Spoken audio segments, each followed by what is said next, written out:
السلام عليكم ورحمة الله. بسم الله الحمد لله الصلاة والسلام على أشرف المرسلين وعلى آله وصحبه ومن تبعهم بإحسان إلى يوم الدين، أما بعد، فإن خير الكلام كلام الله، وخير الهدي هدي محمد صلى الله عليه وسلم، وشر الأمور محدثاتها، وكل محدثة بدعة، وكل بدعة ضلالة، وكل ضلالة في النار. സ്നേഹാദരണീയരായ സത്യവിശ്വാസികളെ, സത്യവിശ്വാസിനികളെ, അല്ലാഹു സുബ്ഹാനഹു വ തആലയുടെ വിധികളും വിലക്കുകളും നിയമങ്ങളും നിർദ്ദേശങ്ങളുമെല്ലാം ജീവിതത്തിലുടനീളം പാലിച്ചുകൊണ്ട് ജീവിതം ധന്യമാക്കണമെന്ന് ആദ്യം എന്നോടും തുടർന്ന് നിങ്ങളോടുമൊക്കെ ഓർമ്മപ്പെടുത്തുകയാണ്, വസീയത്ത് ചെയ്യുകയാണ്. റഹ്മാനായ നാഥൻ നമ്മെ എല്ലാവരെയും അവൻ്റെ സ്വർഗീയ ലോകത്തൊരുമിച്ച് കൂട്ടി അനുഗ്രഹിക്കുമാറാകട്ടെ. പരിശുദ്ധ റമളാനിൻ്റെ അവസാനത്തെ 10 ആദ്യ ദിനങ്ങളിലാണ് നമ്മളൊക്കെയുള്ളത്. നമുക്കറിയാം, ഒരു വിശ്വാസിയെ സംബന്ധിച്ചിടത്തോളം അവൻ്റെ ജീവിതത്തിൽ ലഭിക്കാവുന്ന ഏറ്റവും വലിയ അനുഗ്രഹങ്ങളിലൊന്ന് പരിശുദ്ധ റമളാനിൽ ഒരാൾ ആരോഗ്യത്തോടുകൂടി ജീവിക്കുക എന്നുള്ളതാണ്. നല്ല ആരോഗ്യത്തോടുകൂടി ആരാധനകൾ നിർവഹിക്കാൻ കഴിയും വിധം ഒരാൾ റമളാൻ മാസത്തിൽ ജീവിക്കുക എന്ന് പറയുന്നത് തന്നെ വലിയ അനുഗ്രഹവും വലിയ ഭാഗ്യവുമാണ് എന്ന കാര്യത്തിൽ യാതൊരു സംശയവുമില്ല. കാരണം റസൂൽ സല്ലല്ലാഹു അലൈഹി വസല്ലമയോട് ഒരു സ്വഹാബി വന്ന് ചോദിക്കുന്ന രംഗവും പ്രവാചകൻ അതിന് കൊടുക്കുന്ന മറുപടിയുമൊക്കെ നമ്മൾ പലകുറി കേട്ടുപോയവരാണ്. യുദ്ധക്കളത്തിൽ അതിശക്തമായ യുദ്ധത്തിന് വിധേയനായി ശക്തമായ പോരാട്ടങ്ങൾ നടത്തി അവസാനം ശത്രുവിൻ്റെ വെട്ടേറ്റ് രക്തം വാർന്ന് ആ യുദ്ധക്കളത്തിൽ മരണപ്പെട്ടു പോയൊരു വ്യക്തി, അതിനേക്കാളും ആ വ്യക്തിയേക്കാളും ഒരു പടി മുൻപേ സാധാരണ മരണം സംഭവിച്ചൊരു വ്യക്തി സ്വർഗത്തിലേക്ക് കയറുന്നതായി സ്വപ്നത്തിൽ ദർശിച്ചല്ലോ എന്ന് നബി സല്ലല്ലാഹു അലൈഹി വസല്ലമയോട് ചോദിക്കുന്നു. ഈ 2 രംഗത്തെയും നമുക്ക് മനസ്സിൽ ഓർമ്മ വേണം. ഒന്ന്, യുദ്ധത്തിൽ അതിശക്തമായ പോരാടുന്ന വ്യക്തിയാണ്. അദ്ദേഹം ശത്രുവിൻ്റെ വെട്ടേറ്റ് രക്തം വാർന്ന് പൂർണ്ണമായും ഇസ്ലാമിന് വേണ്ടി ജിഹാദ് ചെയ്ത് യുദ്ധക്കളത്തിൽ മരണപ്പെട്ടു പോകുന്ന വ്യക്തിയാണ്. രണ്ടാമത്തെ വ്യക്തി ഒരു സാധാരണ മരണം, തൻ്റെ വിരിപ്പിൽ കിടന്ന് മരണപ്പെട്ടു പോയ വ്യക്തിയാണ്. ഈ രണ്ടാളും യഥാർത്ഥത്തിൽ ആദ്യം മരിച്ച ഷഹീദായി യുദ്ധത്തിൽ മരണപ്പെട്ട വ്യക്തിയാണല്ലോ സ്വർഗത്തിൽ പ്രവേശിക്കേണ്ടത്. ഈ സംശയമാണ് സ്വഹാബി ചോദിക്കുന്നത്. നബി സല്ലല്ലാഹു അലൈഹി വസല്ലം മറുപടി കൊടുക്കുന്നത്, അദ്ദേഹം 1 വർഷം കൂടി അധികം ജീവിച്ചില്ലേ, അദ്ദേഹത്തിന് 1 റമളാൻ കൂടി അധികം കിട്ടിയില്ലേ എന്നാണ്.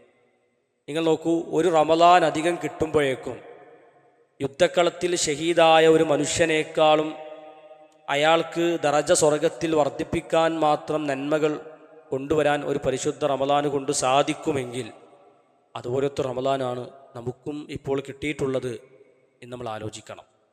കാരണം റമളാൻ വളരെ വേഗത്തിലാണ് കടന്നുപോയിക്കൊണ്ടിരിക്കുന്നത്. റമളാൻ തുടങ്ങിയത് നമുക്കെല്ലാം ഓർമ്മയുണ്ട്. പക്ഷെ എത്ര പെട്ടെന്നാണ് റമളാനിൻ്റെ 20 ദിനങ്ങൾ കടന്നുപോയത്. ഇന്ന് 22ാമത്തെ നോമ്പിലേക്കാണ് നമ്മൾ പ്രവേശിച്ചത്. ഓരോ ദിവസവും ഓരോ മണിക്കൂറുകൾ കടന്നുപോകും വേഗത്തിൽ. ഓരോ ആഴ്ചകളും ഓരോ ദിവസങ്ങൾ കടന്നു പോകുന്ന വേഗത്തിൽ, ഓരോ മാസങ്ങളും ഓരോ ആഴ്ചകൾ കടന്നു പോകുന്ന വേഗത്തിലാണ് ദിവസങ്ങൾ ഇങ്ങനെ മെല്ലെ മെല്ലെ കടന്നു പോയിക്കൊണ്ടിരിക്കുന്നത്. നമ്മൾ ആലോചിക്കേണ്ടുന്നൊരു വസ്തുത, പരിശുദ്ധ റമളാൻ അതിനിയും വരും. ഇവിടെ ഈ ഭൂമി ലോകത്തേക്ക് ഇനിയും റമദാൻ എന്ന പവിത്രമായ മാസങ്ങൾ ആവർത്തിച്ച് വന്നുകൊണ്ടേയിരിക്കും. പക്ഷേ അതിദുർബലരായ സാധുക്കളായ നമ്മളൊക്കെ ആ റമദാനിൽ ബാക്കിയാകുമോ? അടുത്ത റമദാനിലേക്ക് നമ്മളൊക്കെ ഇതുപോലെ ജീവിച്ചിരിക്കുമോ?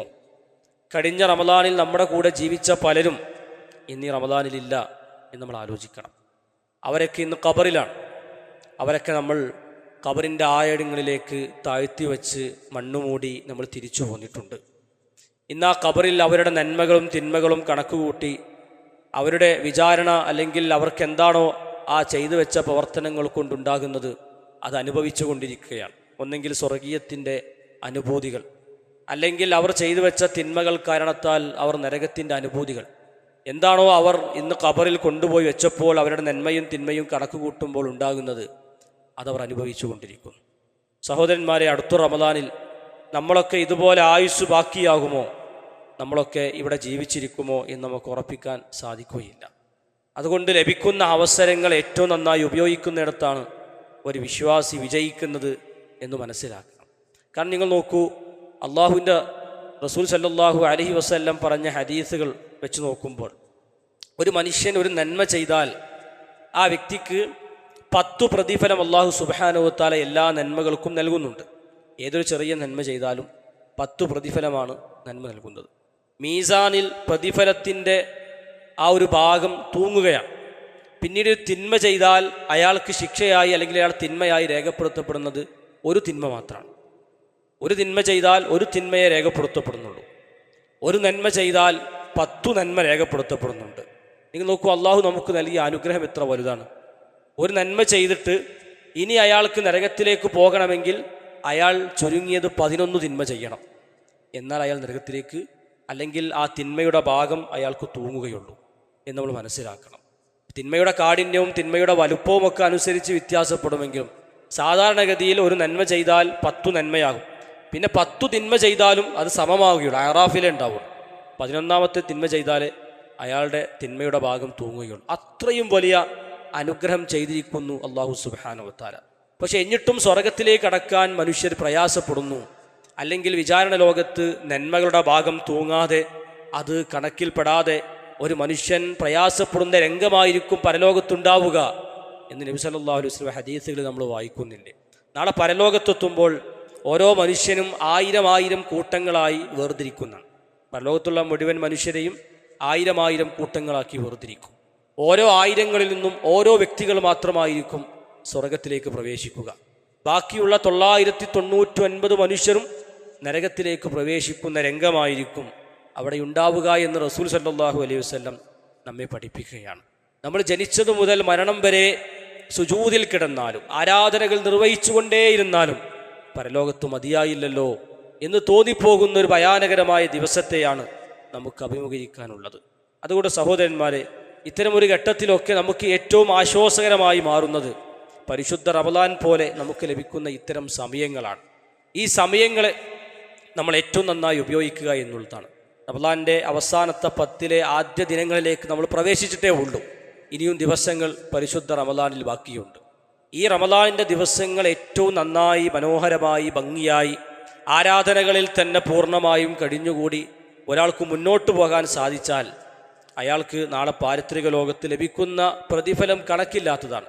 നബി സല്ലല്ലാഹു അലൈഹി വസല്ലം അവസാനത്തെ 10ലേക്ക് പ്രവേശിച്ചു കഴിഞ്ഞാൽ യജ്തഹിദു ഫിൽ അശ്രിൽ അവാഖിർ, പ്രവാചകൻ അവസാനത്തെ 10ലേക്ക് പ്രവേശിച്ചാൽ അവിടുന്ന് കഠിനമായി പ്രവാചകൻ ആരാധനകളിൽ പരിശ്രമിച്ചുകൊണ്ടേയിരിക്കും.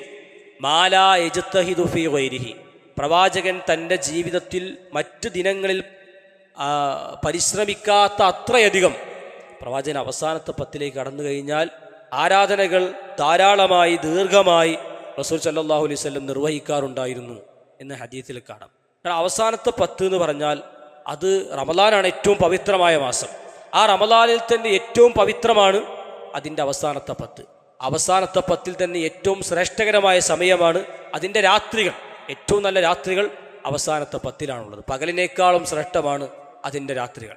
അതുകൊണ്ട് തന്നെ നബി സല്ലല്ലാഹു അലൈഹി വസല്ലമയെ കുറിച്ച് നമ്മുടെ ഉമ്മ ആയിഷ ബി റളിയല്ലാഹു അൻഹ പറയുന്നൊരു ഹദീസിൽ കാണാം, ഇദാ ദഖലൽ അശ്റുൽ അവാഖിർ, പ്രവാചകൻ സല്ലല്ലാഹു അലൈഹി വസല്ലം അവസാന 10 പ്രവാചകൻ പ്രവേശിച്ചു കഴിഞ്ഞാൽ ഷദ്ദമിസറഹു, അവിടുത്തെ അരയുടുപ്പൊന്ന് മുറുക്കിയെടുക്കും. അരയുടുപ്പൊന്ന് മുറുക്കിയെടുക്കുന്ന ആ വാചികമായി പറയല്ല, അതൊന്ന് ഒരുങ്ങും. പ്രവാചകൻ പൂർണ്ണമായും ആരാധനകൾക്ക് വേണ്ടി ഒന്ന് തയ്യാറാകും എന്നതിൻ്റെ പ്രയോഗം പറയാം. അരയുടുപ്പൊന്ന് മുറുക്കിയെടുക്കും നബി സല്ലല്ലാഹു അലൈഹി വസല്ലം. വ അഹ്യാ ലൈലഹു, അവിടുത്തെ രാത്രികൾ ജീവിപ്പിക്കും. രാത്രികൾ പിന്നെ ഉറങ്ങാതെ പ്രവാചകൻ സല്ലല്ലാഹു അലൈഹി വസല്ലം ജീവിപ്പിക്കാൻ ശ്രമിക്കും. കാരണം പകലിനേക്കാളും ശ്രേഷ്ഠമാണ് രാത്രികൾ. സാധാരണഗതിയിൽ ഉറങ്ങുന്നത് പോലെ രാത്രികളിൽ ഉറങ്ങാതെ പൂർണ്ണമായി നിന്ന് നമസ്കരിച്ചും ആരാധനാ കർമ്മങ്ങൾ നിർവഹിച്ചും ഖുർആൻ പാരായണങ്ങൾ ചെയ്തും തൗബ വർദ്ധിപ്പിച്ചുമൊക്കെ നബി സല്ലല്ലാഹു അലൈഹി വസല്ലം ജീവിക്കാറുണ്ടായിരുന്നു എന്നതാണ് പ്രവാചകന്റെ ചരിത്രങ്ങളിൽ നിന്നും നമ്മൾ വായിക്കുന്നത്. പ്രവാചകൻ ഒറ്റക്ക് പോയി നിസ്കരിക്കുകയല്ല, പ്രവാചകൻ ഒറ്റക്ക് ആരാധനകളിലേക്ക് പ്രവേശിക്കുകയല്ല. വ ഐഖല അഹ്ലഹു, പ്രവാചകന്റെ കുടുംബത്തെയും കൂടി അതിലേക്ക് കൊണ്ടുവരാൻ റസൂൽ സല്ലല്ലാഹു അലൈഹി വസല്ലം ശ്രമിക്കുന്നു എന്നതാണ് പ്രവാചകന്റെ ജീവിതത്തിൽ നിന്നും ഒരു വിശ്വാസി വായിച്ചെടുക്കുന്ന ഏറ്റവും വലിയ പാഠങ്ങളിലൊന്ന്. അതുകൊണ്ട് സഹോദരന്മാരെ, നമ്മളൊക്കെ ഈ പരിശുദ്ധ റമദാനിൻ്റെ അവസാനത്തെ 10 ചിന്തിക്കുമെങ്കിൽ നമ്മൾ ഇപ്പോഴാണ് ചിന്തിക്കേണ്ടത്. ഒരാൾ ആരാധന നിർവഹിക്കണം എന്ന് ആഗ്രഹിക്കുന്നുണ്ടെങ്കിൽ, പരലോകത്തൊരു മനുഷ്യൻ രക്ഷപ്പെടണം എന്ന് വിചാരിക്കുന്നുണ്ടെങ്കിൽ, സ്വർഗത്തെ അതിയായി കൊതിക്കുന്നുണ്ടെങ്കിൽ, നരകത്തിലേക്ക് കടക്കരുത് എന്ന് അതിയായൊരു മനുഷ്യൻ മോഹിക്കുന്നുണ്ടെങ്കിൽ, അയാൾക്ക് ഉപയോഗിക്കാൻ പറ്റിയൊരു സമയത്തു കൂടിയാണ് അയാൾ കടന്നു പോകുന്നത് എന്ന് നമ്മൾ ആലോചിക്കണം. ഈ സമയം വളരെ വേഗത്തിൽ കടന്നു പോകും. നമ്മളിങ്ങനെ മെല്ലെ മെല്ലെ ഇങ്ങനെ മുന്നോട്ട് പോകും തോറും സമയം വളരെ വേഗത്തിൽ കടന്നു പോകും. ഈ റമദാൻ ഇല്ലെങ്കിൽ ഈ പകൽ അത് മഗ്‌രിബ് വാങ്ങു കൊടുക്കും, പിന്നീട് ആ ദിവസം കടന്നു പോകും. നമ്മൾ എങ്ങനെ ഇതിനെ ഉപയോഗിച്ചു എന്നുള്ളിടത്താണ് നമ്മൾ ഇവിടെ ശ്രേഷ്ഠരാകുന്നത്. കാരണം റമദാനിൽ ഒരുപാട് ആളുകൾ ജീവിക്കുന്നുണ്ട്. പക്ഷെ ആ റമദാൻ കഴിയുമ്പോഴേക്കും ഓരോ മനുഷ്യനും വ്യത്യസ്തമായ ഓഹരികൾ നേടിക്കൊണ്ടാണ് റമദാൻ അവസാനിച്ചു പോകുന്നത്. നമുക്കറിയാം, നമ്മളൊക്കെ ഇവിടെ പള്ളിയിൽ ജമാഅത്തിന് പങ്കെടുത്ത് ഈ ജമാഅത്ത് കഴിഞ്ഞ് തിരിച്ചു പോകുമ്പോൾ എല്ലാവരും ഫസ്റ്റ് സൊഫിലാണ് കയറിയത്. എല്ലാവരും തക്ബീറത്തുൽ ഇഹ്റാം കെട്ടുമ്പോൾ തന്നെ നമസ്കാരത്തിലേക്ക് പ്രവേശിച്ചിട്ടുണ്ട്. എല്ലാ വ്യക്തികളും ഒരേ സമയത്താണ് നമസ്കാരം അവസാനിപ്പിച്ചത്. എല്ലാവരും ദിക്റുകൾ ചൊല്ലി തിരിച്ചു പോകുന്നുണ്ട്. പക്ഷേ തിരിച്ചു പോകുമ്പോൾ ആ വ്യക്തിക്ക് കിട്ടുന്ന പ്രതിഫലങ്ങൾ വ്യത്യസ്തമാണ്. ഓരോ മനുഷ്യർക്കും കിട്ടിയ പ്രതിഫലങ്ങളിൽ വലിയ തോതിൽ വ്യത്യാസങ്ങൾ ഉണ്ടാകും. പ്രവാചകൻ സല്ലല്ലാഹു അലൈഹി വസല്ലം പറഞ്ഞു, 10 6 കിട്ടും, 10 5 കിട്ടും, 10 4 കിട്ടും എന്നിങ്ങനെ പ്രവാചകൻ സല്ലല്ലാഹു അലൈഹി വസല്ലം അതിൻ്റെ കണക്ക് ഇങ്ങനെ വിശദീകരിച്ച് പറയുന്നത് കാണാൻ സാധിക്കും. ഓരോരുത്തർക്കും ഓരോ പ്രതിഫലങ്ങളായിരിക്കും നമസ്കാരം കഴിഞ്ഞു പോകുമ്പോൾ തിരിച്ചു കിട്ടുക. അതെങ്ങനെയാണ്? നമ്മുടെ നമസ്കാരത്തിൻ്റെ ഇഖ്ലാസ് പരിഗണിച്ചുകൊണ്ട് നമ്മൾ എത്ര സൂക്ഷ്മമായി നമസ്കരിച്ചു, നമ്മൾ എത്ര വൃത്തിയായി നമസ്കരിച്ചു, എത്ര ഭംഗിയായി ഈ നമസ്കാരത്തിൽ നമ്മൾ പങ്കെടുത്തു, എത്ര കണ്ട് നമ്മൾ അള്ളാഹുവിനെ ഓർത്തു ആ നമസ്കാരത്തിൽ എന്നെല്ലാം പരിഗണിച്ചുകൊണ്ടാണ് ഓരോ വ്യക്തിയുടെയും നമസ്കാരത്തിൻ്റെ പ്രതിഫലം പരിഗണിക്കപ്പെടുക. എന്നതുപോലെ നബി സല്ലല്ലാഹു അലൈഹി വസല്ലം അവിടുത്തെ ജീവിതത്തിൽ എല്ലാ ആരാധനകളെക്കുറിച്ചും ഇതുപോലെ ചില പ്രയോഗങ്ങൾ നടത്തിയിട്ടുണ്ട്. അതുപോലെ സഹോദരന്മാരെ, ഈ റമദാൻ കഴിഞ്ഞു പോകുമ്പോൾ നമ്മളൊക്കെ ഒരുപോലെ റമദാനിലേക്ക് പ്രവേശിച്ചവരാണ്. നമ്മളൊക്കെ 30 നോമ്പുകൾ നോറ്റിട്ടുണ്ട്. നമ്മളൊക്കെ എല്ലാ ദിവസവും പരമാവധി തറാവീഹ് നമസ്കരിക്കാൻ എല്ലാവരും പള്ളിയിലെത്തിയിട്ടുണ്ട്. പലരും പല ആരാധനാ കർമ്മങ്ങളിലൊക്കെ നിർവഹിച്ചിട്ടുണ്ട്. പക്ഷെ ഓരോരുത്തരും അവരെടുത്ത വിഹിതങ്ങൾ വ്യത്യസ്തമായിരിക്കും, അവർക്ക് കിട്ടുന്ന പ്രതിഫലങ്ങൾ വ്യത്യസ്തമായിരിക്കും. അവർ നിർവഹിച്ച ആരാധനയുടെ ഇഖ്ലാസിനെ പരിഗണിച്ചുകൊണ്ടും അവരുടെ സൂക്ഷ്മതയെ പരിഗണിച്ചുകൊണ്ടും അവരെത്ര കണ്ട് ത്യാഗം അനുഭവിച്ചു എന്നതിനൊക്കെ പരിഗണിച്ചുകൊണ്ടുമൊക്കെ അവരുടെ നന്മകളും അവരുടെ കിട്ടുന്ന പ്രതിഫലവും ഒക്കെ വ്യത്യസ്തമായിരിക്കും എന്ന് നമ്മൾ ഈ സമയത്ത് ആലോചിക്കുക. അതുകൊണ്ട് സഹോദരന്മാരെ, ഏറ്റവും കൂടുതൽ ഈ റമദാൻ ഉപയോഗിക്കുന്ന വ്യക്തി ഞാനായിരിക്കും എന്ന് ഞാനും നിങ്ങളുമൊക്കെ ഈ സമയത്ത് ആലോചിക്കുക. ഞാൻ ഈ സമയത്ത്, ഓരോ വ്യക്തികളും ഈ സമയത്ത് കഠിനാധ്വാനം ചെയ്തുകൊണ്ടാണ് റമദാനിൻ്റെ പകലുകളും രാത്രികളും കഴിഞ്ഞു പോവുക എന്ന് നമ്മളൊക്കെ ഈ സമയത്ത് പ്രതിജ്ഞ എടുക്കുകയും തീരുമാനിക്കുകയും ചെയ്യേണ്ടതുണ്ട്. മഹാനായ റസൂൽ സല്ലല്ലാഹു അലൈഹി വസല്ലം അവസാനത്തെ 10 നിർവഹിച്ചിരുന്ന ഏറ്റവും പ്രധാനപ്പെട്ട ഒരു ആരാധനാക്രമം പ്രവാചകനെ ഇഅ്തികാഫിരിക്കാറുണ്ടായിരുന്നു എന്നുള്ളതാണ്. പ്രവാചകന്റെ ഇഅ്തികാഫിന് നമുക്കറിയാം, പൂർണ്ണമായും പള്ളിയിലാണ്. ഒരു സമയം പോലും പ്രവാചകൻ പുറത്തിറങ്ങാതെ അത്യാവശ്യങ്ങൾക്ക് വേണ്ടിയല്ലാതെ, പ്രവാചകന്റെ ഏറ്റവും വലിയ ആവശ്യങ്ങൾക്ക് വേണ്ടിയല്ലാതെ പ്രവാചകൻ സല്ലല്ലാഹു അലൈഹി വസല്ലം പള്ളിയിൽ നിന്ന് പുറത്തിറങ്ങാറില്ല. പൂർണ്ണമായും പള്ളിയിൽ തന്നെ കഴിഞ്ഞുകൂടുന്നു. അങ്ങനെയൊക്കെ നമുക്ക് ഈ പള്ളിയിൽ കഴിഞ്ഞുകൂടാൻ കഴിയുമെങ്കിൽ തീർച്ചയായും ആ ഒരു ഓപ്ഷൻ തന്നെയാണ് നമ്മളൊക്കെ തിരഞ്ഞെടുക്കേണ്ടത്. പൂർണ്ണമായും പള്ളിയിൽ എത്ര കണ്ടിരിക്കാൻ കഴിയും അതിനെക്കുറിച്ച് നമ്മൾ ആലോചിക്കുക. പകലുകൾ വലിയ തിരക്കുകളില്ല, നമുക്കെല്ലാം മാറ്റിവെച്ച് ഇവിടെ വന്നിരിക്കാൻ കഴിയും. ജോലികൾ പോകാതിരുന്നാൽ വലിയ പ്രശ്നങ്ങളില്ല. അല്ലെങ്കിൽ നമുക്ക് പകലിൽ എല്ലാ തിരക്കുകളും മാറ്റിവെച്ചാൽ മറ്റു ബുദ്ധിമുട്ടുകളൊന്നും വരാനില്ല എങ്കിൽ നമ്മൾ ഈ സമയങ്ങളൊക്കെ പള്ളിയിൽ തന്നെ കഴിഞ്ഞുകൂടുക. ഇഅ്തികാഫിന്റെ നിയ്യത്ത് മനസ്സിൽ കരുതി ഒരു മനുഷ്യൻ പള്ളിയിൽ എത്ര സമയം ഇരിക്കുന്നുവോ ആ സമയമൊക്കെയും അയാൾക്ക് പ്രതിഫലമാണ്. വെറുതെ വന്ന് പള്ളിയിൽ കിടന്നുറങ്ങിയാൽ പോലും അയാൾക്ക് പ്രതിഫലമാണ്. വെറുതെ വന്ന് കിടന്നുറങ്ങുക. രാത്രി അയാൾ ഇശാ നമസ്കാരം കഴിഞ്ഞ് ഇവിടെ ഖിയാമുൽ ലൈൽ ഉണ്ടോ എന്നൊക്കെ അറിയില്ല, തറാവീഹ് നമസ്കരിക്കുന്നു അല്ലെങ്കിൽ ഖിയാമുൽ ലൈൽ നമസ്കരിക്കുന്നു. ആ നമസ്കാരത്തിൻ്റെ മുൻപ് ശേഷമൊക്കെ നമുക്ക് സമയമുണ്ട്. നോമ്പ് തുറന്നു കഴിഞ്ഞാൽ പിന്നെ വലിയ പണിയൊന്നും വീട്ടിലില്ല. ആ സമയത്ത് നമ്മൾ ഇങ്ങോട്ട് പള്ളിയിൽ വന്ന് ഇവിടെ തന്നെ പൂർണ്ണമായും കഴിഞ്ഞുകൂടി പിന്നീട് ചുരുങ്ങിയ പക്ഷം സുബഹി വരെയെങ്കിലും നമുക്ക് ഈ പള്ളിയിൽ കഴിഞ്ഞുകൂടാലോ, അല്ലെങ്കിൽ അത്തായം വരെയെങ്കിലും, അത്തായത്തിൻ്റെ ഭക്ഷണങ്ങളില്ലെങ്കിൽ വീട്ടിലേക്ക് പോകേണ്ടി വരും.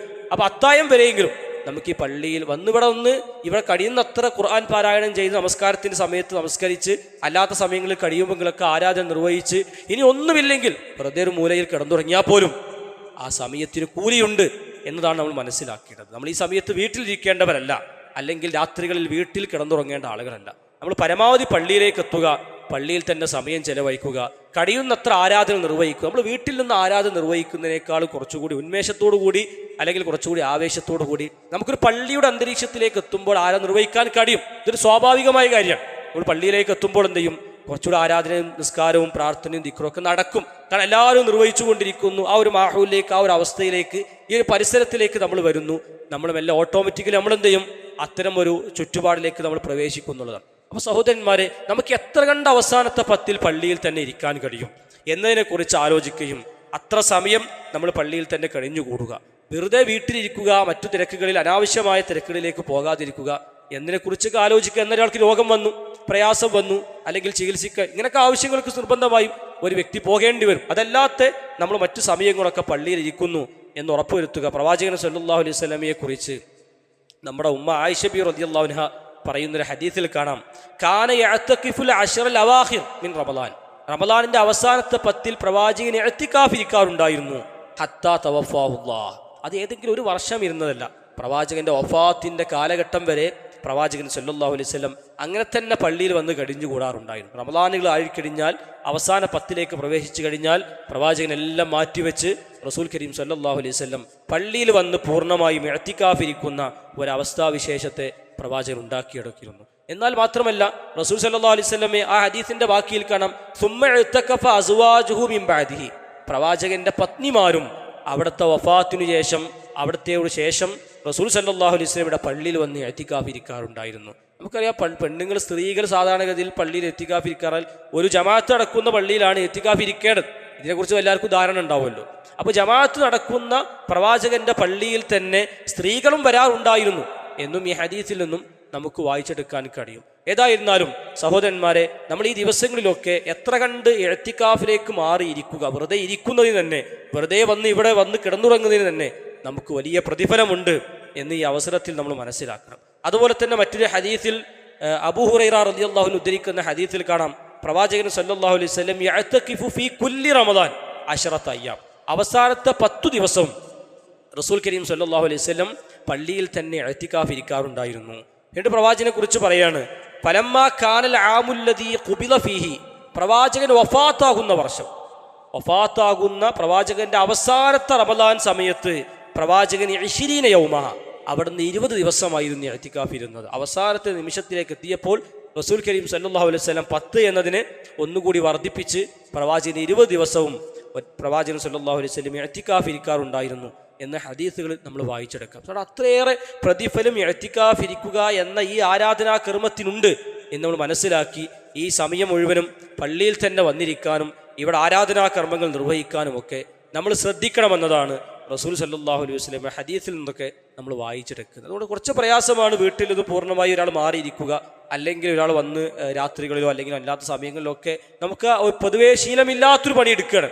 അപ്പോൾ കുറച്ച് പ്രയാസം ഉണ്ടാകും. ആ പ്രയാസങ്ങളൊക്കെ തരണം ചെയ്ത് എത്ര കണ്ട് നമ്മൾ പള്ളിയിൽ തന്നെ മാറിയിരിക്കാൻ കഴിയും എന്നതിനെക്കുറിച്ച് ആലോചിക്കാനാണ് ഈ സമയം നമ്മൾ തയ്യാറാകേണ്ടത്. അതുപോലെ തന്നെ സഹോദരന്മാരെ, അവസാനത്തെ 10 നമുക്കറിയാം, ആ സമയമാണ് ലൈലത്തുൽ ഖദ്റുള്ള ദിവസം. അവസാനത്തെ 10 നിങ്ങൾ ലൈലത്തുൽ ഖദ്റിനെ പ്രതീക്ഷിക്കേണ്ടത് എന്ന് നബി സല്ലല്ലാഹു അലൈഹി വസല്ലം പറയുന്നത് കാണാൻ സാധിക്കും. പ്രവാചകൻ ഒരിക്കൽ പറഞ്ഞു, ഇന്നി ഉരീതു ലൈലത്തുൽ ഖദ്രി സുമ്മ ഉൻസീതുഹ ഔ നുസീതുഹ, എനിക്ക് ലൈലത്തുൽ ഖദ്ർ എന്താണെന്ന് കാണിക്കപ്പെട്ടു. ലൈലത്തുൽ ഖദ്ർ എന്താണ് സംഭവിക്കുക എന്നത് അല്ലാഹു സുബ്ഹാനഹു വ തആല പ്രവാചകൻ സല്ലല്ലാഹു അലൈഹി വസല്ലം കാണിച്ചു കൊടുത്തു. പ്രവാചകർക്ക് ഓർമ്മയുണ്ടായിരുന്നു. പ്രവാചകൻ ഒരു പ്രശ്നത്തിൽപ്പെട്ട് പ്രവാചകൻ ആ ദിവസം മറക്കപ്പെട്ടു പോയി. അള്ളാഹു ഓർമ്മകളെ തിരിച്ചെടുത്തു. എന്നിട്ട് പ്രവാചകൻ പറയാണ്, ഫൽതമിസൂഹ ഫിൽ അശിരിൽ അവാഖിർ ഫിൽ വിത്രി, നിങ്ങൾ അവസാനത്തെ 10 ഒറ്റയിട്ട രാത്രികളെ നിങ്ങൾ പ്രതീക്ഷിക്കുക. നിങ്ങൾ ഒറ്റയിട്ട രാത്രികൾ അത് ലഭിക്കാൻ വേണ്ടി പരിശ്രമിക്കുക. ആ സമയങ്ങൾ നിങ്ങൾ പ്രതീക്ഷിക്കുക. കാരണം അവിടെയായിരിക്കും ലൈലത്തുൽ ഖദർ ഉണ്ടായിരിക്കുക. നിങ്ങൾ നോക്കൂ, നമ്മൾ ഒറ്റയിട്ട ഒരു രാത്രി കടന്നുപോയി. റമളാനിൻ്റെ 20ാമത്തെ നോമ്പിൻ്റെ രാത്രി, അതാണ് 21 രാത്രി എന്ന് പറഞ്ഞാൽ റമളാൻ കഴിഞ്ഞ് 20 കഴിഞ്ഞാൽ പിന്നെ മഗ്‌രിബ് കഴിഞ്ഞുള്ള ദിവസമാണല്ലോ. ഇന്നൊരൊറ്റയിട്ട രാത്രിയിലേക്കാണ് നമ്മൾ പ്രവേശിക്കാൻ പോകുന്നത്. ഒറ്റയിട്ട രാത്രികളെ നിങ്ങൾ കൂടുതലായി ലൈലത്തുൽ ഖദർ ലഭിക്കും എന്ന രൂപത്തിൽ പരിശ്രമിക്കുക എന്ന് നബി സല്ലല്ലാഹു അലൈഹി വസല്ലം പറയാണ്. ഇതിൽ യുക്തി കൂടിയുണ്ട്. കൃത്യമായൊരു ദിവസം പറഞ്ഞു തരാത്തതിൽ പണ്ഡിതന്മാർ പറയുന്നു അതിൽ യുക്തി കൂടിയുണ്ട്. ആ ദിവസം വേണമെങ്കിൽ അള്ളാഹു സുബ്ഹാനഹു വ തആലക്ക് പറഞ്ഞു തരാമായിരുന്നല്ലോ. പക്ഷെ ആ ദിവസം പറഞ്ഞെന്നാൽ പിന്നെ ആളുകൾ ആ ദിവസം മാത്രം എന്ത് ചെയ്യുള്ളൂ, അതിനുവേണ്ടി മാറിയിരിക്കുള്ളൂ. അപ്പോൾ ഇത് ഏതു ദിവസവുമാകാം, പ്രത്യേകിച്ച് ഒറ്റയിട്ട രാത്രികൾ. നമ്മൾ 5 ദിവസമാണ് അതിനുവേണ്ടി കഠിനാധ്വാനം ചെയ്യേണ്ടത്, അല്ലെങ്കിൽ അവസാനത്തെ 10 നമ്മൾ അതിനുവേണ്ടി പരിശ്രമിക്കേണ്ടത് എന്ന് മനസ്സിലാക്കുക. പ്രവാചകൻ സല്ലല്ലാഹു അലൈഹി വസല്ലം പറയുന്നു, ഫീഹി ലൈലത്തുൻ ഖൈറും മിൻ അൽഫി ശഹർ. 1000 മാസങ്ങളെക്കാളും ശ്രേഷ്ഠകരമാണ് ആ ദിവസത്തിലെ ഒരു രാത്രി. ലൈലത്തുൽ ഖദറിൻ്റെ രാത്രി 1000 മാസങ്ങളെക്കാളും ശ്രേഷ്ഠകൻ. 1000 മാസം എന്ന് പറഞ്ഞാൽ 80 വർഷം ഒരു മനുഷ്യൻ ജീവിക്കുന്ന അത്ര കണക്കാണ്. 80 വർഷം ഒരാൾ ജീവിക്കുമ്പോഴാണ് അയാൾ 1000 മാസങ്ങളിലേക്ക് എത്തുന്നത്. ആ 1000 മാസത്തിനേക്കാളും പ്രതിഫലമുണ്ട്, അല്ലെങ്കിൽ പവിത്രമാണ് ലൈലത്തുൽ ഖദറിൻ്റെ ഒറ്റ രാത്രിക്ക് എന്ന് റസൂൽ സല്ലല്ലാഹു അലൈഹി വസല്ലം പറയാൻ. നിങ്ങൾ നോക്കൂ, അന്ന് നിർവഹിക്കുന്ന എല്ലാ ആരാധനാകർമ്മങ്ങളും നമ്മൾ 1000 മാസം നിർവഹിച്ചാൽ എന്ത് കിട്ടുമോ അതിനേക്കാളും പവിത്രമാണ്.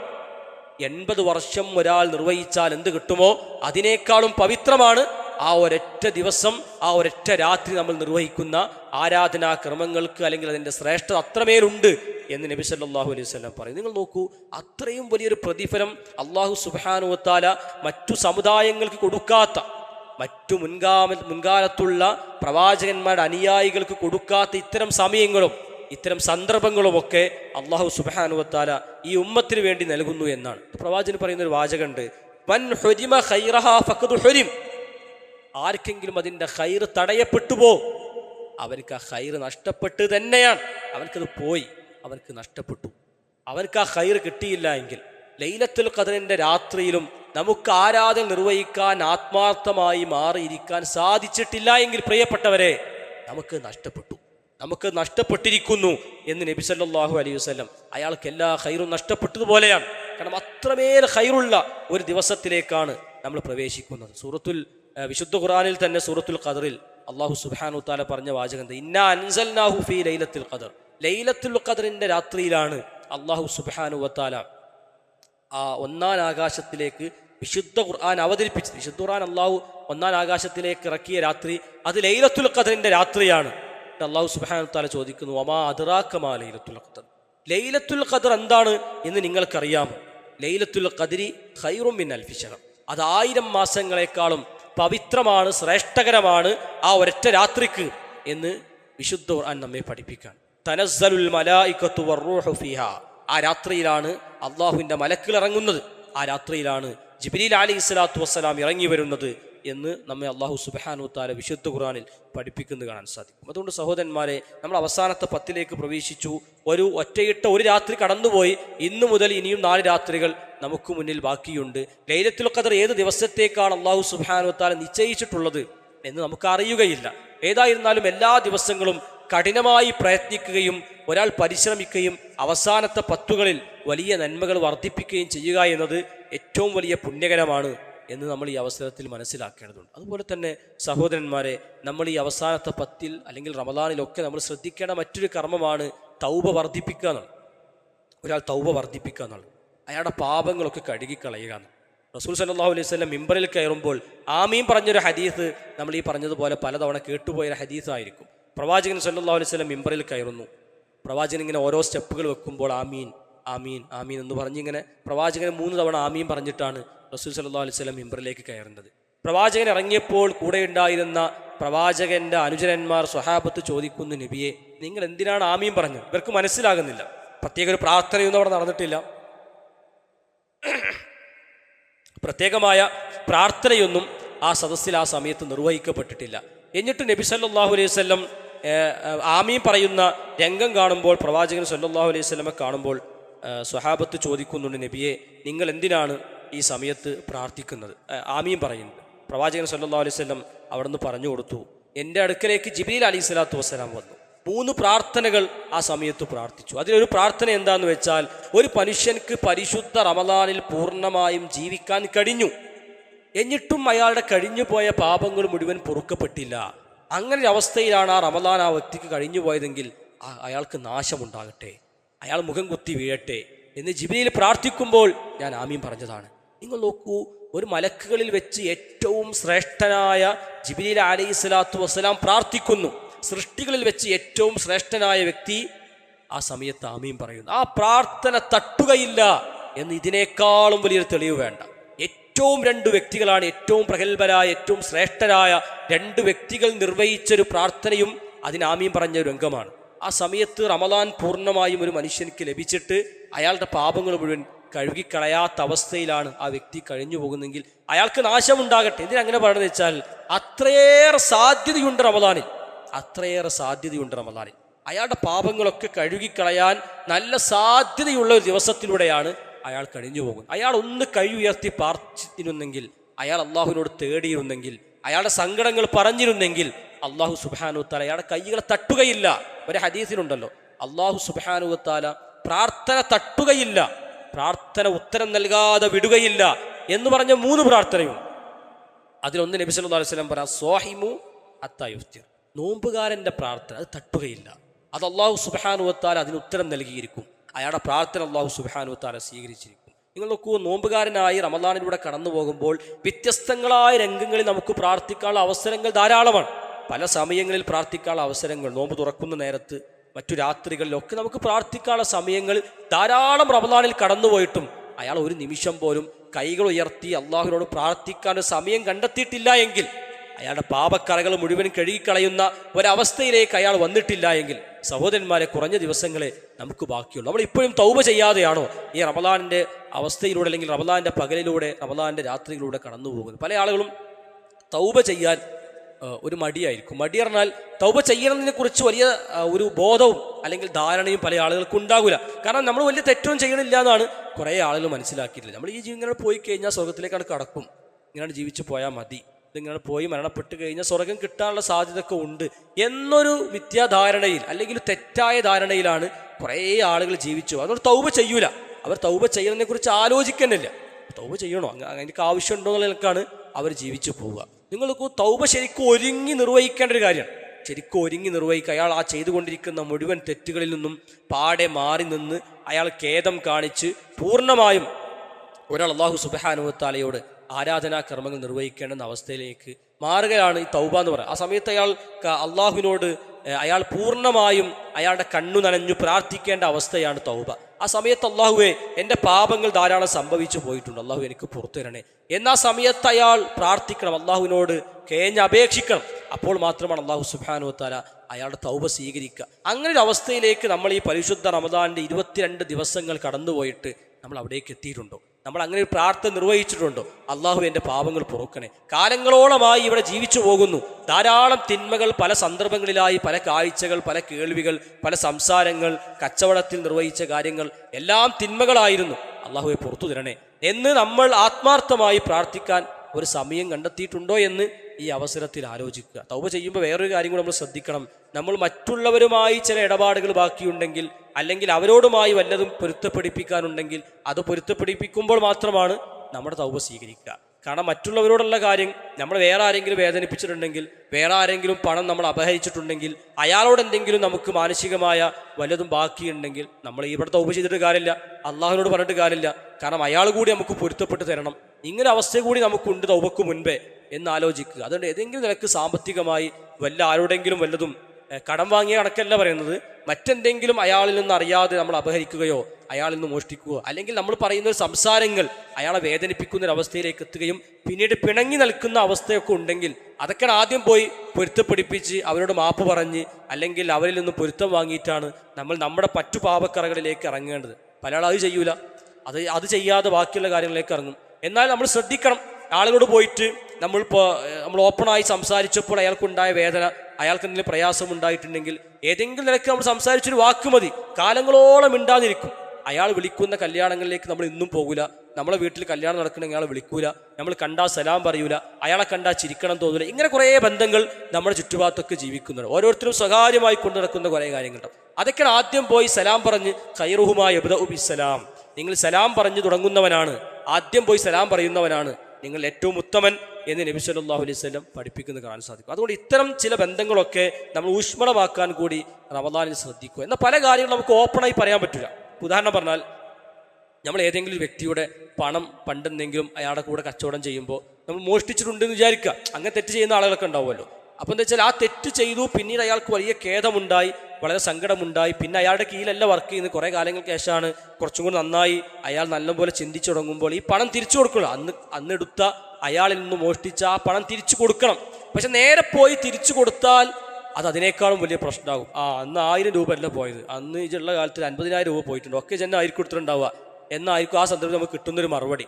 അപ്പോൾ ഈ 1000 രൂപ നേരെ കൊണ്ടുപോയി കൊടുത്താലേ നമ്മുടെ കാര്യങ്ങളൊക്കെ എന്താ വെച്ചാൽ അള്ളാഹു പൊരുത്തപ്പെട്ടു തരുള്ളൂ. കാരണം അയാൾക്ക് 1000 രൂപ കിട്ടണമല്ലോ. പക്ഷെ അത് 1000 രൂപ കൊടുത്തു കഴിഞ്ഞാൽ ആ വാങ്ങുന്ന മുതലാളിക്ക് എന്ത് ചെയ്യും, അത് അതിനേക്കാളും വലിയ പ്രശ്നത്തിലേക്ക് വരും എന്നുണ്ടെങ്കിൽ പണ്ഡിതന്മാർ പറയുന്നൊരു കാര്യം എന്താ വെച്ചാൽ ഈ 1000 രൂപ ഏതെങ്കിലും നിലക്ക് അയാളുടെ അക്കൗണ്ടിലേക്ക് എത്തിക്കുക. ഇത് ഇതിനാണ് എന്ന് പറയാതെ വേറെ ഏതെങ്കിലും നിലക്ക് എന്ത് ചെയ്യുക, അയാളിൽ നിന്ന് എടുത്തൊരു പണം അയാൾക്ക് തിരിച്ചു കിട്ടുകയാണല്ലോ വേണ്ടത്. അപ്പം എന്ത് ചെയ്യുക, നമ്മൾ അയാൾക്ക് വേണ്ടി എന്ത് ചെയ്യുക, വേറെ ഏതെങ്കിലും നിലക്ക് അയാളുടെ അക്കൗണ്ടിലേക്ക് ഈ പണം എത്തിക്കാൻ ശ്രമിക്കുക. നേരിട്ട് കൊടുത്താൽ അത് പ്രശ്നമാകുമെങ്കിൽ, അത് ബുദ്ധിമുട്ടാകുമെങ്കിൽ അയാൾ നമ്മളല്ലെങ്കിൽ നമ്മൾ വേറൊരാളെ കുറിച്ച് എന്തെങ്കിലും ഗീബത്ത് പറയുന്നു, നമീമത്ത് പറയുന്നു, ഒരു മോശം പറയുന്നു, നമ്മൾ ആ സദസ്സിൽ പറഞ്ഞു, അയാൾ ഇല്ലാത്തൊരു സദസ്സിൽ വെച്ച് പറഞ്ഞു, അങ്ങനെ ആ സദസ്സിൽ പിരിഞ്ഞു പോയി, പിന്നീട് നമുക്കൊരു വേദന തോന്നുകയാണ്. അള്ളാഹു പൊരുത്തം പിടിപ്പിക്കണമല്ലോ, അയാളെക്കുറിച്ചൊരു മോശം പറഞ്ഞാണല്ലോ ഈ സദസ്സിൽ, അത് പറയാൻ പാടില്ലായിരുന്നല്ലോ. അപ്പോൾ അയാളോട് പോയി പൊരുത്തം ചോദിക്കണം. പക്ഷെ പൊരുത്തം പോയി ചോദിക്കുന്ന ഘട്ടത്തിൽ അയാൾക്ക് എന്തെയില്ല, അത് ഉൾക്കൊള്ളാനുള്ള വിശാല മനസ്കത പല ആളുകൾക്ക് ഉണ്ടാവില്ല. അപ്പോൾ അതെന്ത് ചെയ്യും, അത് അതിനേക്കാളും വലിയ തർക്കത്തിലേക്കും പ്രശ്നത്തിലേക്കും പോകുന്നുണ്ടെങ്കിൽ അയാൾ എന്ത് ചെയ്യണം, വിംഗ്യമായ രൂപത്തിലെങ്കിലും പൊരുത്തപ്പെടണം. നമ്മൾ തമ്മിൽ എന്തിലൊക്കെ ഉണ്ടായിട്ടുണ്ടെങ്കിൽ, മനുഷ്യന്മാരാണല്ലോ, എന്തിലൊക്കെ സംസാരിച്ചു പോയിട്ടുണ്ടെങ്കിൽ നിങ്ങൾ പൊരുത്തപ്പെട്ടു തരണം എന്നും മൊത്തത്തിൽ എന്ത് ചെയ്യണം, അയാളുടെ പോയി പൊരുത്തപ്പെടിപ്പിക്കണം. അല്ലെങ്കിൽ അത് വിംഗ്യമായിട്ടെങ്കിലും ആ കാര്യം സൂചിപ്പിച്ചിട്ട് എന്ത് ചെയ്യണം, അയാളിൽ നിന്ന് പൊരുത്തം വാങ്ങിയിരിക്കണം. എന്നിട്ട് ഏത് സദസ്സിൽ വെച്ചാണോ അയാളെക്കുറിച്ച് മോശം പറഞ്ഞത്, ആ സദസ്സിൽ വെച്ചോ അതിനേക്കാളും നല്ല സദസ്സിൽ വെച്ചോ അയാളെക്കുറിച്ച് നല്ലത് പറയാനും അയാൾ ശ്രമിക്കണം. ഇങ്ങനെ എല്ലാ അർത്ഥത്തിലും മാനുഷികമായി എന്തെങ്കിലും വൈകല്യങ്ങൾ, എന്തെങ്കിലും പ്രശ്നങ്ങളൊക്കെ ഉണ്ടെങ്കിൽ എല്ലാം തീർക്കുക എന്നത് തൗബയുടെ ഭാഗമാണ്. അതൊക്കെ പൊരുത്തപ്പെടിപ്പിച്ചിട്ടാണ് നമ്മൾ എന്ത് ചെയ്യേണ്ടത്, തൗബയിലേക്ക് പ്രവേശിക്കണം. ഇങ്ങനെ തൗബ നമ്മൾ ഈ റമദാനിൽ നിർവഹിച്ചിട്ടുണ്ടോ എന്നതിനെക്കുറിച്ച് ആലോചിക്കുക. സഹോദരന്മാരെ, നമ്മളൊക്കെ പാപം സംഭവിക്കാത്ത, ഒരു തെറ്റും സംഭവിക്കാത്ത പാപമുക്തരായ പ്രവാചകന്മാരായ മനുഷ്യരൊന്നല്ലല്ലോ. നമുക്ക് എല്ലാ ഘട്ടങ്ങളിലും എന്ത് ചെയ്യും, നമുക്ക് തെറ്റുകൾ സംഭവിക്കും. പ്രവാചകൻ സല്ലല്ലാഹു അലൈഹി വസല്ലം പറഞ്ഞു, കുല്ലു ബനി ആദമ ഖത്താഉൻ, ആദം സന്തതികൾ മുഴുവൻ എന്ത് ചെയ്യും, തെറ്റ് ചെയ്യും. ഖൈറുൽ ഖത്താഇന തവ്വാബൂൻ, ആ തെറ്റ് ചെയ്യുന്നവർ ഏറ്റവും നല്ല മനുഷ്യർ തൗബ ചെയ്യുന്നവരാണ് എന്ന് നബി സല്ലല്ലാഹു അലൈഹി വസല്ലം പറഞ്ഞ ഹദീസിൽ നമുക്ക് വായിക്കാം. അതുകൊണ്ട് സഹോദരന്മാരെ, തൗബ ചെയ്യുക, ഇസ്തിഗ്ഫാർ ചെയ്യുക എന്നത് നമ്മൾ എല്ലായ്പ്പോഴും നിർവഹിച്ചു പോകേണ്ട കാര്യമാണ്. പ്രത്യേകിച്ച് റമദാനിൽ കൂടുതൽ പ്രാർത്ഥനയ്ക്ക് ഉത്തരം കിട്ടുന്ന, സ്വീകരിക്കുന്നൊരു സമയമാണ്. രാത്രികൾ നമ്മൾ ജീവിപ്പിക്കുമ്പോഴൊക്കെ നമ്മൾ കരഞ്ഞു പ്രാർത്ഥിച്ച് തൗബ ചെയ്യാനുള്ള ഒരവസരങ്ങൾ കണ്ടെത്തുക. അതേപോലെ തന്നെ റമദാനിൽ തൗബ ചെയ്യുന്നതിലൂടെ മാത്രമല്ല ഒരാൾക്ക് പാപങ്ങൾ പൊറുക്കപ്പെടുക, അത് മനസ്സിലാക്കണം. തൗബ ചെയ്യുമ്പോൾ മാത്രമാണ് പാപങ്ങൾ പൊറുക്കപ്പെടുക, അങ്ങനെയല്ല. ബാക്കിയും പല ഹദീസുകൾ പ്രവാചകൻ സല്ലല്ലാഹു അലൈഹി വസല്ലം പറഞ്ഞിട്ടുണ്ട്. ഒരാൾ റമദാൻ മാസത്തിൽ മൻ സോമ റമദാന ഈമാനൻ വഹ്തിസാബൻ, അയാൾ പ്രതിഫലം ആഗ്രഹിച്ച് അയാൾ വിശ്വാസപൂർവം റമദാനിൻ്റെ 30 പകലുകളിൽ അയാൾ കൃത്യമായി നോമ്പെടുത്താൽ, പൂർണ്ണമായി ഇഖ്ലാസോടുകൂടി നോമ്പെടുത്താൽ, ഗുഫിറ ലഹു മാ തഖദ്ദമ മിൻ ദംബി, അത് കാരണത്താലും അയാളുടെ പാപങ്ങളൊക്കെ എന്ത് ചെയ്യും, പൊറുക്കപ്പെടും. നിങ്ങൾ പല സാധ്യതകളുണ്ട്. തൗബ ചെയ്താൽ പൊറുക്കപ്പെടും. അയാൾ നോമ്പ് തന്നെ കൃത്യമായി കൊണ്ടുപോയാൽ അതിൻ്റെ ഒരു പ്രതിഫലം എന്ന നിലക്കും അയാളുടെ പാപങ്ങൾ പൊറുക്കപ്പെടും. മറ്റൊരു ഹദീസിൽ കാണാം, മൻ ഖാമ റമളാന ഈമാനൻ വഹ്തിസാബൻ ഗുഫിറ ലഹു മാ തഖദ്ദമ മിൻ ദംബിഹി, റമളാൻ മാസത്തിൽ ആരെങ്കിലും നിന്ന് നമസ്കരിച്ചാൽ, റമളാന്റെ രാത്രികളിൽ പകലുകളൊക്കെ ഒരാൾ നമസ്കരിക്കുന്ന പക്ഷം അയാളുടെ എന്ത് ചെയ്യും, അയാളുടെ പാപങ്ങളൊക്കെ പൊറുക്കപ്പെടും എന്ന് നബി സല്ലല്ലാഹു അലൈഹി വസല്ലം പഠിപ്പിക്കുന്നു കാണാം. വേറൊരു ഹദീസിൽ കാണാം, മൻ ഖാമ ലൈലത്തുൽ ഖദ്രി, ലൈലത്തുൽ ഖദ്റിന്റെ രാത്രിയിലാണ് ഒരു വ്യക്തി നമസ്കരിക്കുന്നതെങ്കിൽ ഗുഫിറ ലഹു മാ തഖദ്ദമ മിൻ ദംബിഹി, അയാളുടെ കഴിഞ്ഞു പോയ പാപങ്ങളൊക്കെ പൊറുക്കപ്പെടും. നിങ്ങൾ നോക്കൂ, ആ റമളാനിൽ ഒരുപാട് സാധ്യതകളുണ്ട്. നോമ്പ് നോറ്റാൽ പാപങ്ങൾ പൊറുക്കുന്നു, നമസ്കരിക്കുമ്പോൾ പാപങ്ങൾ പൊറുക്കുന്നു,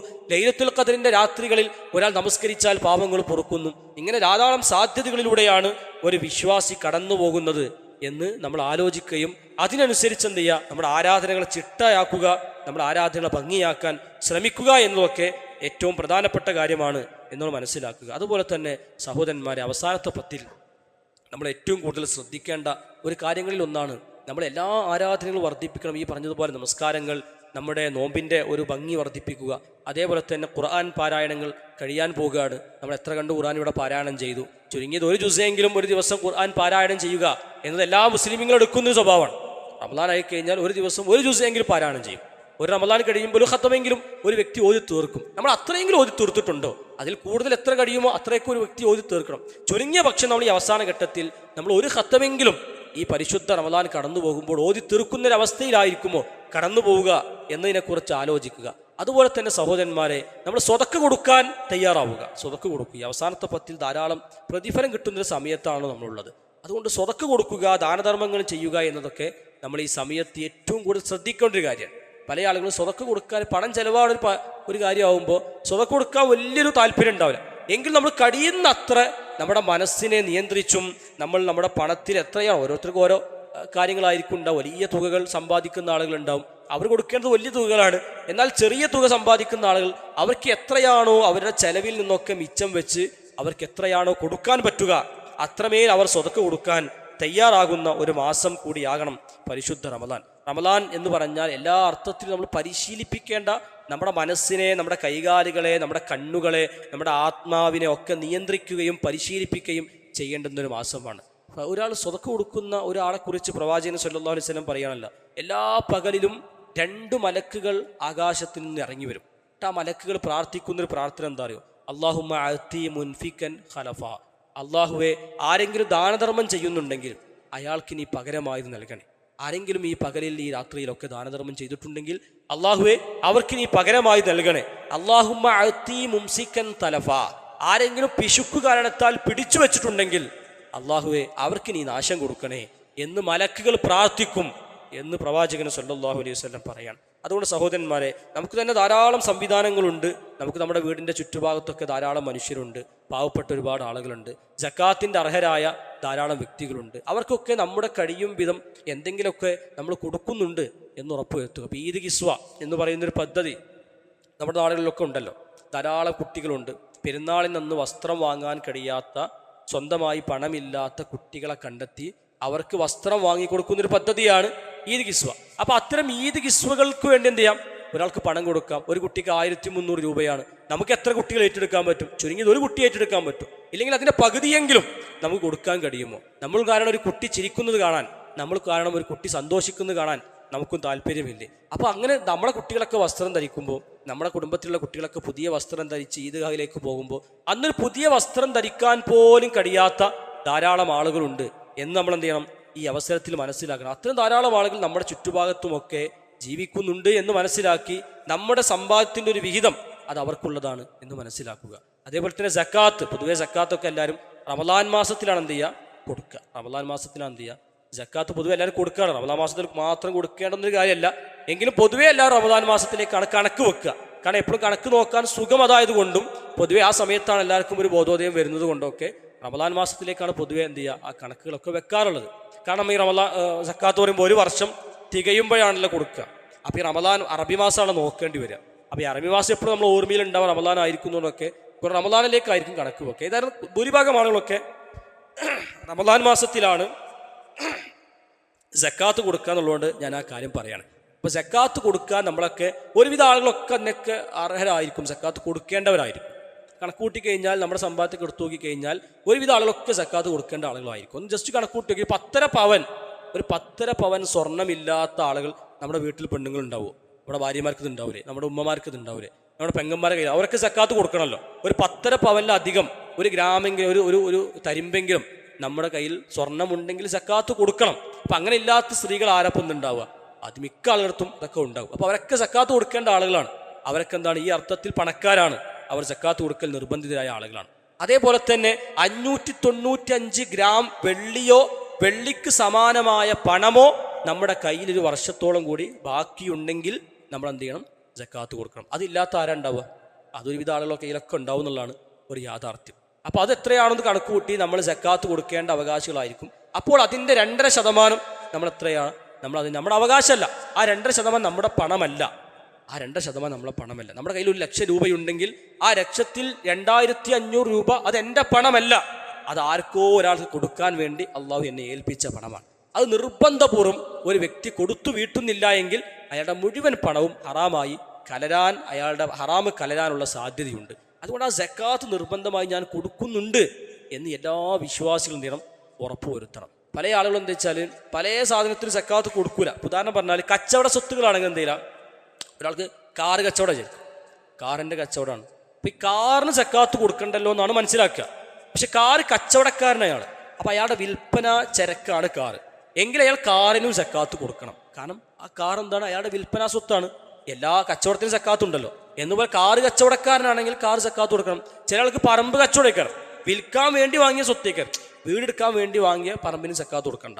കൃഷി ചെയ്യാൻ വേണ്ടി വാങ്ങിയ പറമ്പിന് സക്കാത്ത് കൊടുക്കണം. പക്ഷെ വിൽക്കാൻ വേണ്ടി എന്ത് ചെയ്യും, കച്ചവടം എന്ന നിലക്ക് എന്ത് ചെയ്യും, ഇപ്പോൾ വാങ്ങിട ലാഭം വരുമ്പോൾ കൊടുക്കുക. ഇതെന്താ, ഇത് കച്ചവടമാണ്. അപ്പോൾ ഇത് കച്ചവടം തന്നെ ചെയ്യണം. നമ്മൾ എന്തെങ്കിലും സ്വത്ത് വാങ്ങുന്നു, അപ്പോൾ ഇത് കച്ചവട സ്വത്തായി മാറി, അത് കച്ചവടത്തിൻ്റെ ഭാഗത്തിലേക്കാണ് പെടുക. അങ്ങനെ കച്ചവടം എന്ന നിലക്ക് പറമ്പ് കച്ചവടക്കാരൊക്കെ എന്ത് ചെയ്യണം, പറമ്പിൻ്റെ കണക്ക് കൂട്ടി സക്കാത്ത് കൊടുക്കണം. പറമ്പിന് സക്കാത്ത് ഇല്ലല്ലോ എന്നാണ് പറയാം. പറമ്പിന് സക്കാത്തില്ല, അത് ശരി തന്നെയാണ്. പക്ഷെ അത് കച്ചവടം മുതലായി നമ്മൾ ഉപയോഗിക്കുന്നുണ്ടെങ്കിൽ പറമ്പിന് സക്കാത്ത് കൊടുക്കണം, കാറിനും സക്കാത്ത് കൊടുക്കണം, വീടിനും സക്കാത്ത് കൊടുക്കണം. അപ്പോൾ നമ്മൾ കച്ചവടം എന്തൊക്കെ ചെയ്യുന്നുണ്ടോ അതിനൊക്കെ സക്കാത്ത് കൊടുക്കണം. നമ്മുടെ വരുമാനം അതാണ്.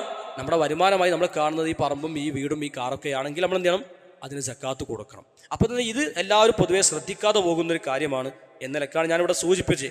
ഏതായിരുന്നാലും സഹോദരന്മാരെ, പരിശുദ്ധ റമദാനിൻ്റെ അവസാനത്തെ 10 കടക്കുമ്പോൾ നമ്മൾ ഇത്തരം കാര്യങ്ങളൊക്കെ തീർച്ചയായും ശ്രദ്ധിക്കുക എന്നുള്ളത് ഒരു വിശ്വാസി മനസ്സിലുണ്ടാകേണ്ട ഒരു കാര്യമാണ്. അതുപോലെ തന്നെ എൻ്റെ പ്രിയപ്പെട്ടവരെ, നമ്മൾ ഈ റമദാൻ കഴിഞ്ഞാൽ, നമ്മൾ ഈ റമദാൻ ഇങ്ങനെ ഇതിൻ്റെ അവസാനം വരെ നമ്മൾ മനോഹരമായി ഇതിൻ്റെ ഓരോ നിമിഷങ്ങളും ഭംഗിയായി ഉപയോഗിച്ച് എത്ര കണ്ട് ആരാധനാക്രമങ്ങൾ നിർവഹിച്ചൊക്കെ ഇങ്ങനെ കൊണ്ടുപോകും.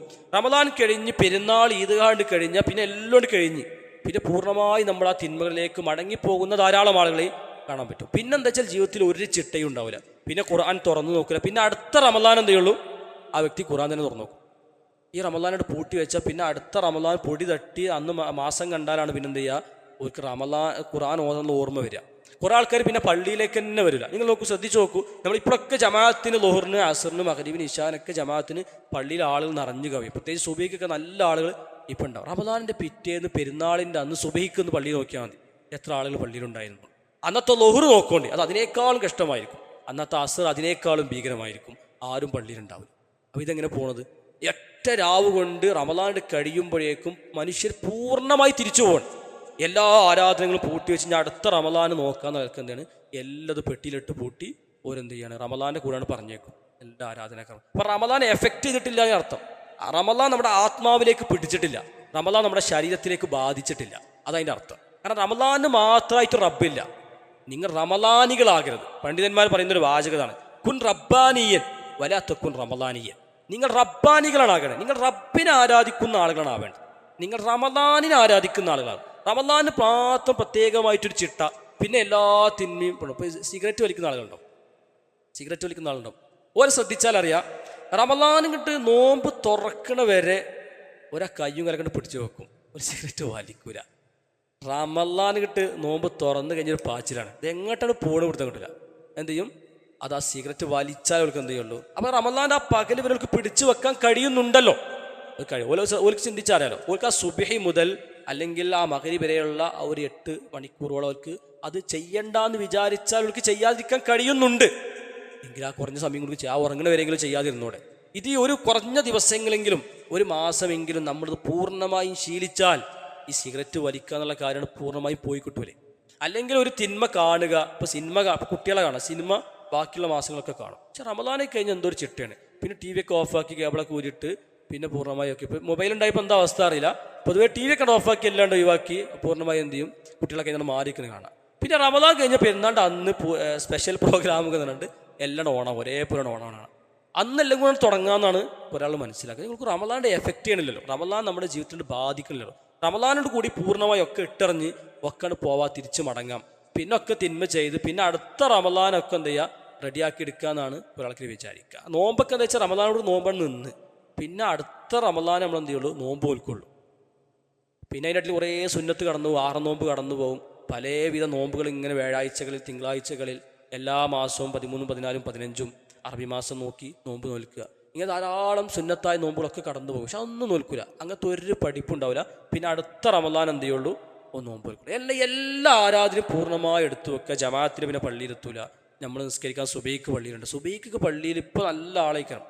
എന്താ വെച്ചാൽ അന്ന് നമ്മൾ അത്താഴത്തിന് ഏതായിരുന്നു എണീക്കും, ഭക്ഷണം കഴിഞ്ഞ് പിന്നെ നേരം എന്ത് ചെയ്യും, സുബൈക്ക് പള്ളിയിലേക്ക് വരും. എന്നാൽ റമളാൻ അപ്പം നമ്മൾ എണീക്കാൻ പറ്റാത്തതുകൊണ്ടല്ലോ, അത് എണീക്കാൻ പറ്റാത്തതുകൊണ്ടല്ലോ. നമുക്ക് എണീക്കാൻ പറ്റും, നമ്മൾ അത്താഴത്തിന് എണീക്കുന്നുണ്ടല്ലോ. നമ്മൾ അത്താഴത്തിന് ഇതിനേക്കാളും നേരത്തെ ഒരു മണിക്കൂർ മുമ്പേ നേരത്തെ എണീറ്റ് ഭക്ഷണം കഴിച്ചു ഒരാൾ പള്ളിയിലേക്ക് എത്തുന്നുണ്ട്. എപ്പോഴും പള്ളി കയറാത്ത ആളുകളുണ്ട്. ഇപ്പോഴും പണ്ട് പള്ളി കയറാത്ത എന്താ വെച്ചാൽ ഉറങ്ങിപ്പോയിന്ന് പറയാം. ഇപ്പോൾ പള്ളിക്കകത്ത് വെച്ചാൽ അത് അത്താഴം കഴിഞ്ഞ് പിന്നാണ്ട് ഉറങ്ങിപ്പോയിന്ന് പറയാം. അത്താഴം കഴിഞ്ഞ് പിന്നെ ഉറങ്ങും. അപ്പോൾ പിന്നെ ആ സുബിയാണ്ട് പോലാണ്. അപ്പം ഇങ്ങനെ ഒരാൾക്കാരുണ്ട്. അപ്പോൾ വെച്ചാൽ ഇപ്പോൾ എങ്ങനെ പോയിരുന്നാലും കുറച്ച് ആൾ അധികം കൂടുതലാണ്. അപ്പോൾ ഇവരൊക്കെ പിന്നെ അടുത്ത റമളാൻ മുതൽ സുബൈക്ക് പള്ളിയിലൂടെ വെച്ചാൽ കുറേ ആൾക്കാർ കാണില്ല. ആ റമളാൻ പെരുന്നാളിൻ്റെ അന്ന് സുബൈ നോക്കിയുണ്ട്. പെരുന്നാളിൻ്റെ അന്ന് സുബൈ നോക്കി കഴിഞ്ഞാൽ സൊഫും ഇങ്ങോട്ട് ചുരുങ്ങിയിട്ടുണ്ടാവും, പിന്നീട് കാണില്ല. പിന്നെ റമളാൻ അന്നത്തെ പെരുന്നാളിൻ്റെ അന്നത്തെ ലുഹർ നോക്കി ഒന്നുകൂടി ചുരുങ്ങിയിട്ടും. അന്നത്തെ അസർ നോക്കി കഴിഞ്ഞാൽ പിന്നെ ഒന്നും ഉണ്ടാവില്ല, ഇമാമും പിന്നെ രണ്ടാളും ഉണ്ടാവും അസർ ജമാഅത്ത് നിസ്കരിക്കാൻ പള്ളിയിൽ. ഈ അവസ്ഥയിലേക്ക് എങ്ങനെ ഒറ്റ ദിവസം കൂടെ നമ്മൾ പിന്നോട്ട് പോകുന്നതിനെ കുറിച്ച് നമ്മൾ ആലോചിക്കേണ്ടതില്ലേ? പരിശുദ്ധ റമളാൻ ഒരാൾക്ക് അടുത്തൊരു വർഷം വരെ മുന്നോട്ട് പോകാനുള്ള ഇന്ധനമായിക്കൊണ്ട് റമളാനെ നമ്മൾ കാണേണ്ടതില്ലേ? പണ്ഡിതന്മാർ പറയുന്നൊരു വാചകം, ബിഅ്സൽ ഖൗമു ലാ യഅരിഫൂന അല്ലാഹ ഇല്ലാ ഫി റമളാൻ. റമളാനിൽ മാത്രം അള്ളാഹിനെ തിരിച്ചറിയുന്ന ആളുകൾ എത്ര മോശമാണ്. അവർക്ക് റമളാന് മാത്രം അള്ളാഹിനെ അറിയുള്ളൂ. റമളാനായിട്ടൊരു അള്ളാഹു ഉണ്ടോ? റമളാന് മാത്രം കാര്യങ്ങൾ നിർവഹിക്കുന്ന ഒരു അള്ളാഹു ഉണ്ടോ? നമ്മുടെ അള്ളാഹു എന്ന് പറഞ്ഞാൽ അത് റമളാനും ഷവ്വാലും മുഹറം സഫറിലും ഒക്കെ ഉള്ള അള്ളാഹു അല്ലേ? നമ്മുടെ അള്ളാഹു എല്ലാ സമയത്തും നമ്മളെ നിരീക്ഷിക്കുന്നില്ലേ? ആ എല്ലാ സമയവും നമുക്ക് പ്രതിഫലം നൽകുന്നില്ലേ? പക്ഷെ റമളാനിൽ മാത്രം എന്താണ് നമുക്ക് ഇത്രയധികം കാര്യങ്ങൾ നിർവഹിച്ച് പിന്നെ പൂർണ്ണമായും തിന്മകളിലേക്ക് മടങ്ങിപ്പോകുന്നൊരവസ്ഥ?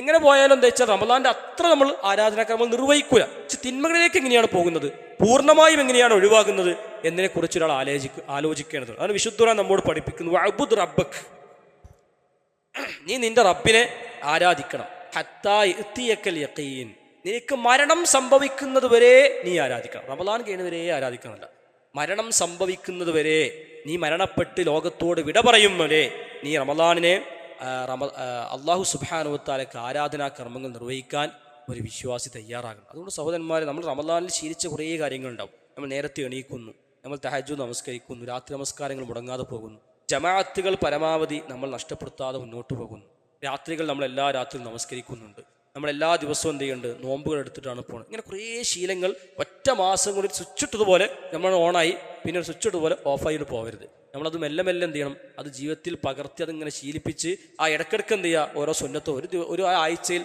ഒരു നോമ്പെങ്കിലോ, അല്ലെങ്കിൽ ഒരു മാസത്തിൽ 3 ദിവസം നോമ്പെങ്കിലോ, അല്ലെങ്കിൽ പരമാവധി മറ്റ് സുന്നത്തായ ദിവസങ്ങൾ വരുന്ന ദിവസങ്ങളിലെ നോമ്പുകളൊക്കെ എന്ത് ചെയ്യുക. അപ്പം അപ്പോൾ നമുക്ക് എന്നില്ലാത്തൊരു ക്ഷീണമാണ്. എന്നാൽ അതേ ആളുകളിലാണ് അതേ ദിവസം തന്നെയാണ് നമ്മുടെ മൈൻഡിൻ്റെ സെറ്റാണത്. നമ്മൾ മനസ്സിനൊന്ന് റെഡിയാക്കിയാൽ മതി. റമളാൻ നമുക്കൊരു പ്രശ്നമില്ലല്ലോ, നോൽക്കാൻ ആർക്കും പ്രശ്നമുണ്ട്. എല്ലാ 30 ദിവസം നോറ്റിട്ട് നമുക്ക് എന്തെങ്കിലും പ്രശ്നം, ഒരു തടി ഒന്ന് തൂക്കിയൊക്കെ ഉണ്ട്, ഒരു കിലോ പോലും കുറഞ്ഞുണ്ടാവില്ല, ഒരു പ്രശ്നമില്ല നമുക്ക് 1 കിലോ പോലും കുറഞ്ഞുണ്ടാവില്ല, ഒന്ന് കൂടിയിട്ടുണ്ടാവില്ല ഉണ്ടെങ്കിൽ തന്നെ.